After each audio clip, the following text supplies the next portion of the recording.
A sample of an unknown radioactive isotope initially weighs 5 grams, and 1 year later the mass is decreased to 4.27 grams. So how quickly is the mass of the isotope decreasing at that time, and what is the half-life of the isotope? So this is an exponential decay problem. So we can start with the exponential decay equation, or we can start with the differential equation. So I'm just going to start with the differential equation. So we have the change in the mass over the change in the time is equal to K times the mass. So the exponential decay is such that the change in the mass is proportional to the mass. So the bigger the mass, the faster it will change. So this is how exponential decay works. And when we anti-differentiate this, we end up with, we separate our variables,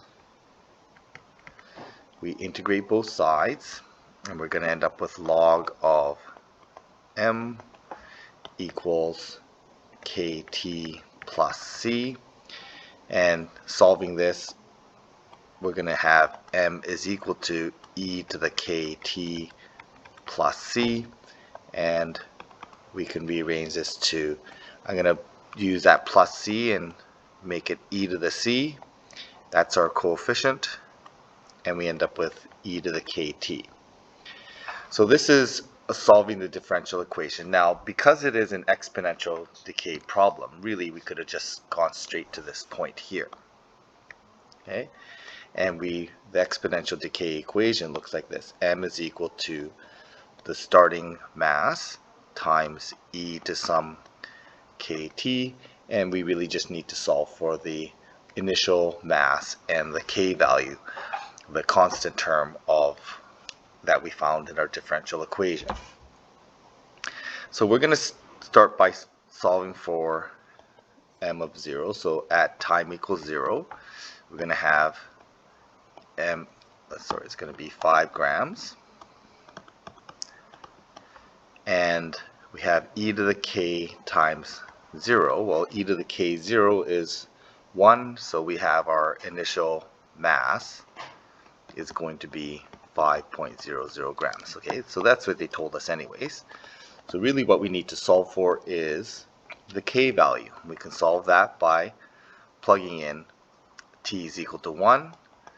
I'm going to end up with 5.0, sorry, that's going to be equal to 4.27 grams, and the equation is we solve for the m naught, so that's the initial value, e to the k, which we don't know, and we know that's 1 year.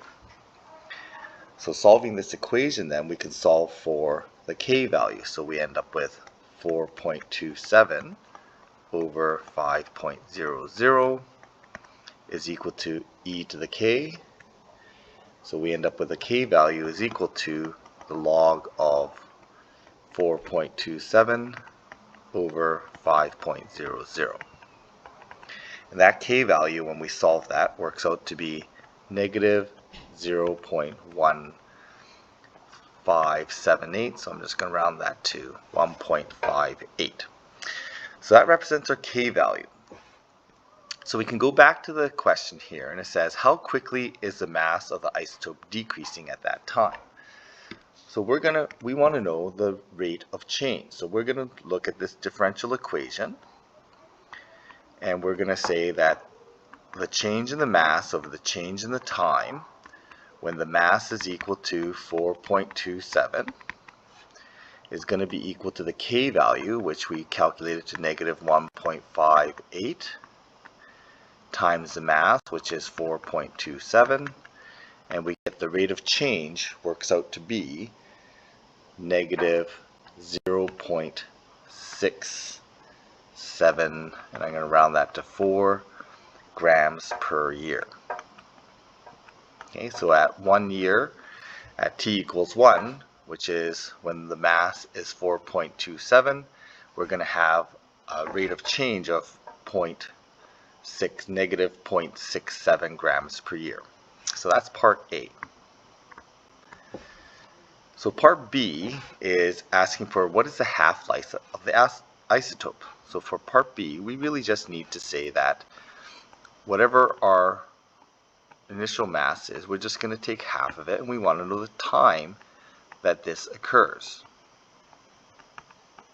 So this is our equation, and we really just want to know how long does it take the original mass to become half the mass. Now, when we solve for t here, we can just cancel out these. These are just unknowns. Okay, they just cancel out, and we end up with, we're going to log both sides, so we're going to end up with log 1/2 is equal to negative 0.158 t. So I'm just solving that exponential growth equation where the n value is half of the starting value. I could put numbers in there as well. Okay, and then I'm going to solve for that unknown time of t. So t is equal to log 1/2 divided by negative 0.158. And when we plug that into our calculator, that works out to be 4.392 years. Okay, so that's how long it takes for the initial amount to end up being half of that amount. So whatever we started, you put the initial amount as 5 grams and the half-life amount as 2.5 grams, and you will get the same thing because we're just going to end up with this ratio of 1/2 here.